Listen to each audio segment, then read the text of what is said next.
ओम श्री परमात्मने नमः। बलं बलवतां चाहं कामराग विवर्जितं धर्माविरुद्धो भूतेषु कामोऽस्मि भरतशर्वः।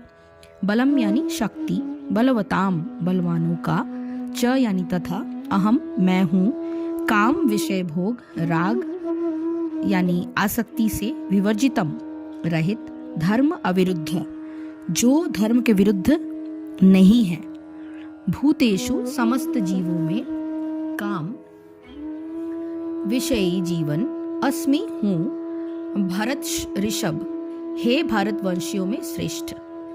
मैं बलवानों का कामनाओं तथा इच्छा से रहित बल हूँ।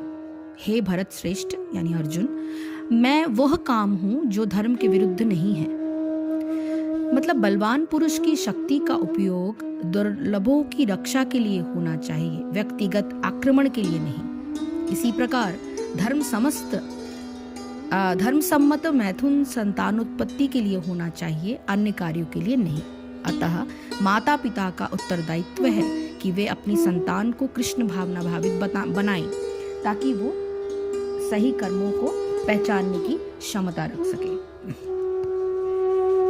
जिस प्रकार श्लोक संख्या 8 में भगवान ने अपने को जल का गुण, रस और आकाश का गुण शब्द बताया, उसी प्रकार श्लोक संख्या 9 में भी वे अपने को पृथ्वी का गुण, गंध और अग्नि का गुण तेज बताते हैं। और 9वें श्लोक की दूसरी पंक्ति में भगवान ये महत्वपूर्ण बात बताते हैं कि भूत प्राणियों का जीवन मैं ही हूँ, अर्थात उनमें वह तत्व हूँ जिससे भूत प्राणियों को अपने जीवित होने का अनुभव होता है। फिर 10वें श्लोक में भगवान सब भूत प्राणियों का सनातन बीज अपने आप को ही बताते हैं। बीज की यह विशेषता है कि यद्यपि विशाल वृक्ष उसी से उत्पन्न होता है, तथापि यदि बीज को काट कर देखा जाए तो उसमें वृक्ष की लकड़ी, पत्ते, फूल इत्यादि कोई भी चिन्ह नहीं होता। बीज में वह शक्ति केंद्रीभूत होती है जो जल और पृथ्वी के संयोग से इन वस्तुओं की रचना कर डालती है। इसी प्रकार भगवान बुद्धिमानों को अपने को बुद्धि बताते हैं। बुद्धि की सहायता से व्यक्ति अनेक विषयों का अध्ययन और उसका विलक्षण करने में समर्थ हो जाता है तथा विभिन्न परिस्थितियों में निश्चय भी करता है। इसी प्रकार एक तेजस्वी व्यक्ति अपने तेज की शक्ति से असंख्य व्यक्तियों पर प्रभाव डालकर उनमें विभिन्न प्रकार के भावों का विकास कर देता है। तेजस्वी का तेज भी भगवान का ही एक रूप है। अब इस 11वें श्लोक में भगवान अपने आप को बलवानों का बल बताते हैं, किंतु साथ ये भी बताते हैं कि वह बल ऐसा है कि उसमें कामना और आसक्ति का समावेश नहीं है। कारण यह है कि कामना और आसक्ति बल के अंग नहीं है, अपितु मनुष्य के मन के विकार हैं। बल तो शक्ति का रूप है, किंतु जिस बल का प्रयोग कामना की पूर्ति अथवा सुख भोग के लिए किया जाता है वह भगवान का रूप नहीं है। यदि कामना और आसक्ति का आवरण बल पर न हो तो उसकी अभिव्यक्ति दूसरों के कल्याण, उपकार और सुरक्षा के रूप में ही होगी, और वही बल भगवान का रूप है। 11वें श्लोक की दूसरी पंक्ति में भूत प्राणियों के काम के उस रूप को भगवान अपना ही रूप बताते हैं जिसकी गति धर्म के प्रतिकूल न हो।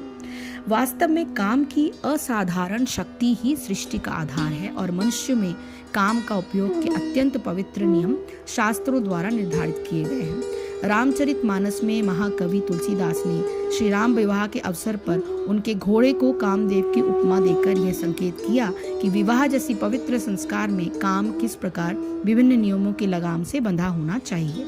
ऐसा न होने पर जब काम मनुष्य की सवारी न होकर स्वयं उस पर सवार हो जाता है, तब उससे ही अनगिनत अनर्थ होते हैं। प्रकृति के 3 गुणों के अनुसार मनुष्य के भाव भी 3 प्रकार के होते हैं। ये 3 गुण हैं, सत्वगुण, रजोगुण और तमोगुण। इन गुणों का पूरा विवेचन गीता के 14वें अध्याय में किया गया है, और हम इसे एक्सप्लेन करेंगे बाद में जैसे जैसे हम उस अध्याय तक पहुंचेंगे।